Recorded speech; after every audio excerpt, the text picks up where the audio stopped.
Hi, and welcome to another Bonsai Artist Spotlight. Today I'm here with Renaissance woman and good friend of mine, Christina Carfora-Seaman. Christina, would you like to introduce yourself to our audience? Yes, hello. I'm happy to be here today. I am a figure sculptor. I work in clay, and I have also been very serious through my work with drawing as well. And once my daughter was born 5 years ago, I was not able to make as much of my work in clay, and so now I've gotten very deep into bonsai. So, Christina, I understand that you're a classically trained artist. What does that mean? That's a good question. Uh, it can have a few definitions, but so I received my Bachelor of Fine Arts in Visual Arts and Ceramics from the University of Wisconsin-Milwaukee. So I had 4 years of training there, and after that, I became more of an independent artist when I lived in Houston, Texas, and I started taking classes at the Museum of Fine Arts Houston and the Glassell School there. So I had a lot of training on the materiality of clay and how to use glazes. And so starting at Glassell School and continuing on, I started taking classes that focused on anatomy and really working with like calipers and very specific. So it was a more rigid sort of training where you're really trying to understand how the muscles work in the body and the bone structure. And then from there, you can kind of start exploring your own creative expression. After that, I did a 2-year program at the University of Houston in Clear Lake and continued on with more of the formal sort of anatomy training and understanding more about specific materiality in clay. And then from there, I was fortunate to be accepted to the University of Florida's program. Okay, so you said you've been practicing bonsai for the last 5 years. Mhm. Could you share with us what teachers you've worked with and what some of your inspirations have been? Yeah. So about 5 years ago was just when my daughter was born, and just a few months. She was 3 months old, and COVID started, and so we were home a lot, and I think that happened for a lot of people. Absolutely. Yeah. And, at the time, I was living in a townhouse, and, I've always had a passion and a love for plants and growing green things. And so being home all the time, I started purchasing small bonsai, and I just couldn't stop. I was the feeling that it gave me was just, like, it was so wonderful. Addicting. Addicting, Let's yep. be honest. Yeah, exactly. It's definitely an addiction for sure. And so at that time, I got my first tree from Weigert's Bonsai in Florida, Mhm. and they had an advertisement because no one was able to take classes in person, and that worked out well for me because I was home because of COVID, but also with my daughter, and I wasn't able to leave.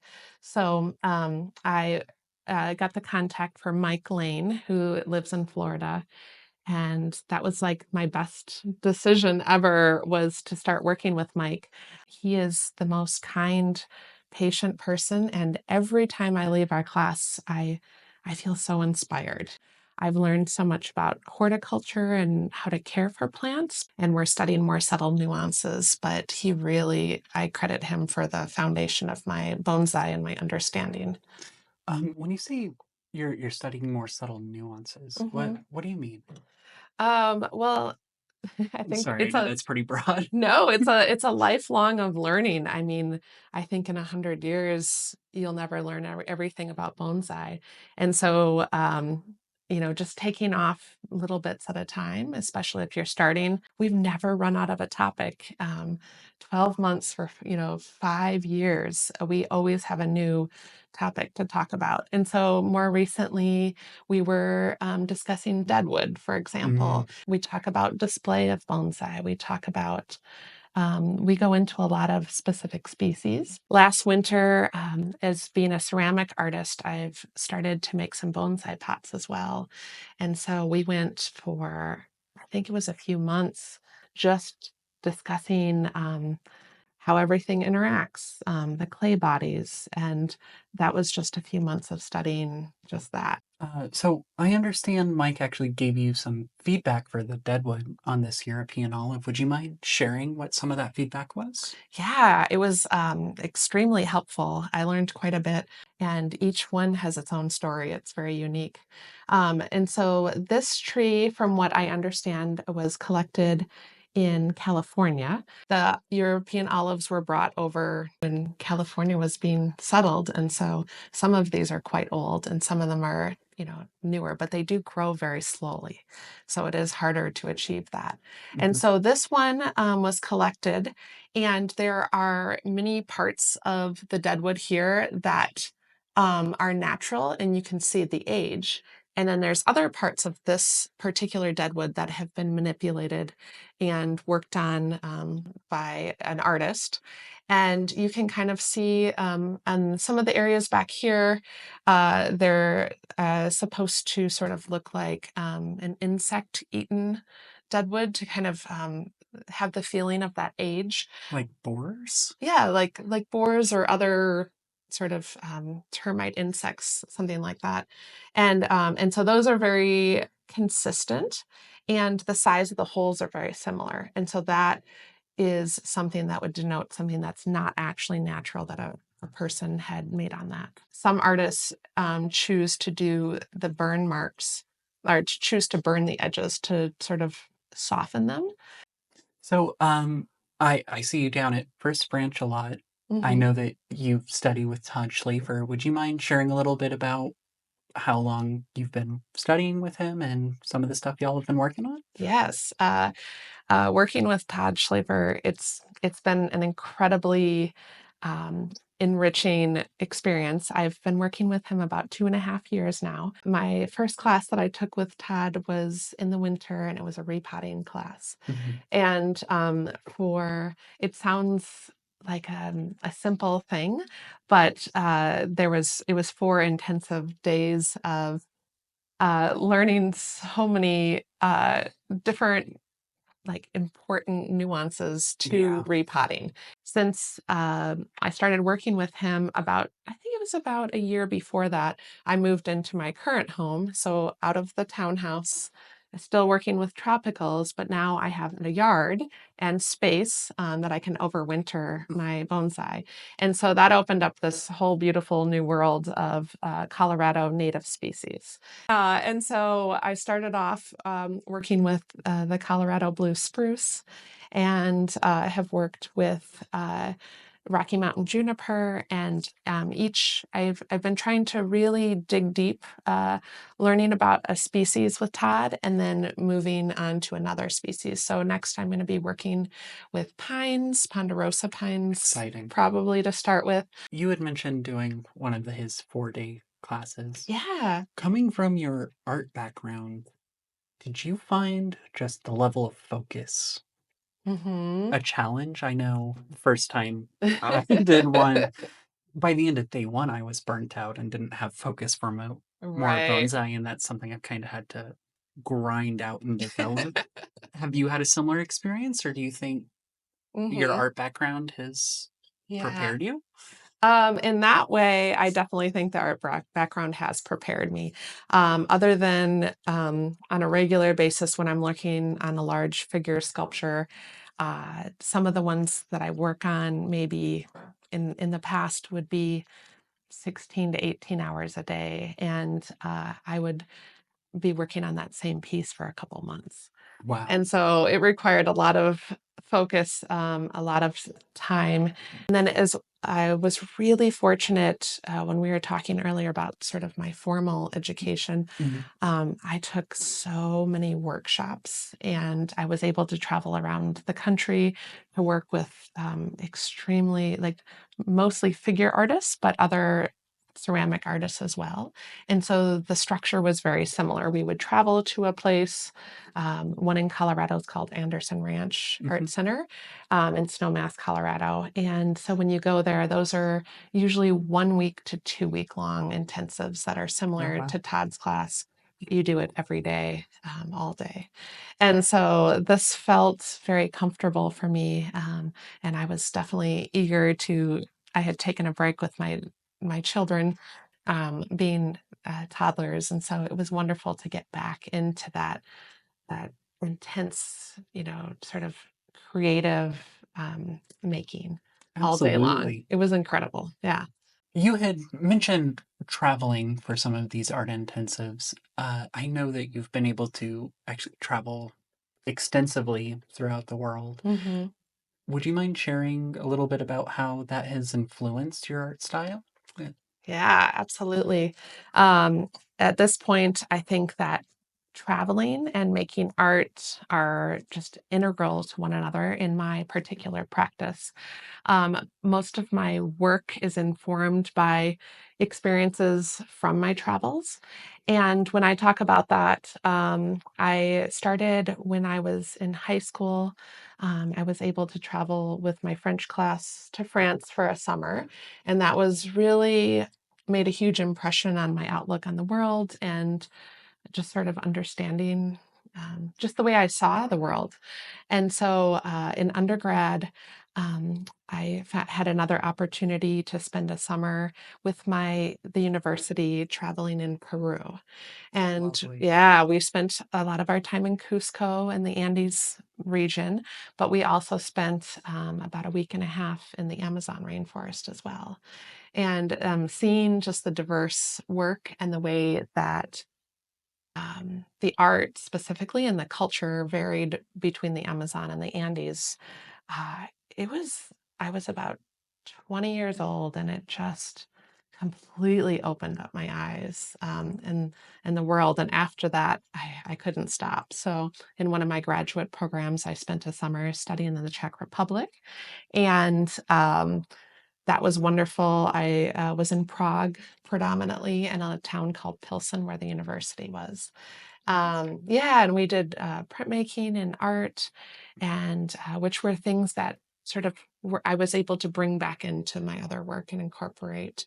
And then from there, when I was a professional artist living in Houston, Texas, I had an opportunity to move to Jakarta, Indonesia for a year and a half. And I feel like that's when my work just really took off. Right. When I finally found my voice, um, it was up until the point when my children were born. I said it was the best year and a half of my life, and I every single week or weekend I was traveling to a different. There's 14,000 islands Wow. in Indonesia, and I was able to travel with a group called the Indonesian Heritage Society, and we would go to extremely remote parts of the archipelago and see either wildlife or meet cultural groups of people Hmm. that had remained more isolated up until the last 30 years. Oh, wow. Yeah, it was, I know I keep saying this, but it was truly life changing. It sounds like it would have to be. Yeah, and so a lot of my work sort of comes down to that like liminality where you're neither here nor there because after that I was changed and I came back to the United States, but there was such an important part of me that had grown or been born in Indonesia. Right. And so, yeah, it was just wonderful. And so that liminality is also like there's always the cliche term. It's not about, it's not about the destination. It's about the experience and the travel in between. But that truly was, you know, what I experienced and what my work is about is sort of being Absolutely. in that place between, which led me very naturally to bonsai because many people say you never have a finished bonsai. You're always working towards something. And that's also sort of that liminality that exists. And so it felt like a really natural Yeah. draw for me. Would you mind sharing with us how your background as an artist has affected your approach to bonsai? Yeah, absolutely. I think that when I first sort of became aware of bonsai and started really looking at them, I was drawn to them because even as a child, we always had plants in our home, and I remember specific plants that I had gotten from I was able to know my great grandparents as well. And so those continue to live on in our home, which is really special. So I always had this connection to plants. And when I saw bonsai, to me, they were living sculptures. Absolutely. Yeah, and a lot of the bonsai that I am very drawn to have a lot of movement, and I see the figure in them a lot of times. So I sculpt with them, and then I can see shoulders and hips and body movements and like the way a spine would move. And so those are the trees that I'm always drawn to. That kind of reminds me of Jennifer Price's design Oh, philosophy. yes. Because she has that That's excellent. background as a dancer, and so she's always looking for Right. that That's a kind of movement. So good it's very connection. fascinating that you. Yeah, yeah, and yeah, meeting Jennifer, you can, uh just the way she holds her body and moves, you can see, how she's interacting with the bonsai as well. Yeah, absolutely. Yeah, that's a really good example. Uh-huh. But as I've learned more about bonsai, there's just more and more connections that I see between my sculptural work and my artistic practice and bonsai. For example, if you're building a large life-size figure, you need to have the right clay to begin with, which would be more like the material of the bonsai. There's some material that works better than others in bonsai. So sort of understanding the foundation of that first. And then you have to understand the timing. Timing is so important in clay, and your environment affects the timing. So I lived in Florida and everything stayed wetter in the ceramic work, which also would affect the horticulture and the way that plants grow in Florida versus Colorado is extremely different. Very. Mhm. And so we had something that would called um, a dry box, like something that would dry a sculpture out there. Where here we have a humidifier and things that keep them Oh, humid. that's fascinating. Yes, and so the plants definitely react to those two environments in a similar way. But then once you finally get to the process of actually building the sculpture, you have to have the foundation, kind of like you do in bonsai, where you need to, start with, the first primary branches, and you build from there, just like you do in clay. And then in addition to that, if you build too fast, and there's too much moisture and water, the sculpture can collapse and it'll be flat on the table when you return. And if you push a bonsai too fast, you can also have terrible consequences Yeah, where the bonsai could die, is the worst possible scenario of that. And so I've really learned to become patient in my sculpture work, and just letting it be for a while and then moving on. And it's the same with bonsai is I was definitely guilty of this mistake. I think it's something lots of beginners do. mhm. You look at a video online, read a couple books, and you Yes, see this checklist of things you do to make a bonsai. And that's a it's like, great I'm going to example. go through the entire checklist right now on this tree with no regard Exactly. for the season. Right, right. Um, and I think there's a lot to learn from making that mistake because Yes, lots of us make that mistake. But I definitely have. yeah. Yeah, and it's painful and it's sad because you care for this living thing, Mhm. and And then you just learn your learning lesson. to Yes. breathe and no, there can be 3 months between the next time I touch this. It's fine. And in fact, maybe it's better. Uh, You know what? Sometimes I've got to the point where I have trees I've intentionally done nothing with this year just Mhm. because I knew I was aggressive with them last year. So they get to Exactly. just Mhm. relax. Yep. Yeah, and with clay, it's in a shorter time frame, but it's exactly the same thing. You can see a stress crack starting to form somewhere. You realize you have overworked something, and you need to give it a little more time or care or attention. Absolutely. That's fascinating. Mhm. So before I let you go, Christina, can I ask you if you have any pearls of wisdom you'd like to share with someone who's either just getting into bonsai or curious about the hobby? Yeah, that's a great question. Since I am newer to the practice myself, having only been involved for 5 years or so, everything's still fresh in my mind. But I really think the most important thing you can do is to find a really good teacher. Find someone that you can work with. They can be your mentor. Ask them all the questions, and don't hold back, so that you can learn as much as possible. And with that, just as important to find a great community. Absolutely. I've been really fortunate to have found not just like the Rocky Mountain Bonsai Society, but some subgroups like within that have really, really just enhanced my learning. And we even have like a text chain with some of ours so that we can ask questions when we think about it at 10 o'clock at night or 10 in the morning. That's awesome. Yeah, and then you have other eyes to be like, oh, that's happening to me right now. And so luckily with social media and how connected we are now, I feel like that's something that's a lot more achievable. Hmm. And just being a sponge and meeting as many professionals as you can, whether that be through videos or preferably in person. And just every single artist has a new glimmer of information that they can share with you. Yeah, absolutely. Well, Hmm. thank you so much for having me over today, Christina. It's been amazing to get to see your trees and just sit down with you. Thank you very much. This has been wonderful. I Y- appreciate it. Of course.